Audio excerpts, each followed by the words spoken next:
Unang sumikat sa Pilipinas media si Renz Abando nang mapanood natin siya sa mga dunking clips niya sa court ng UST. Ito nga ay yung bago pa siya maglaro ng isang UAAP game. These clips made us excited kung ano nga bang player itong si Renz Abando.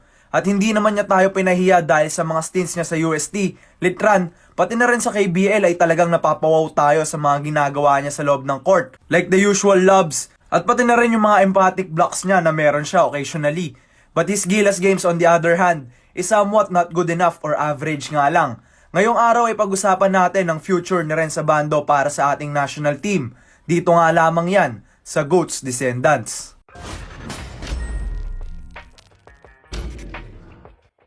Balikan muna natin GOAT fam ang naging daan ni Renz Abando patungong Manila.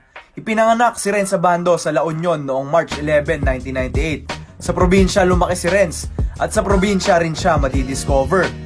Una siyang naglaro ng college ball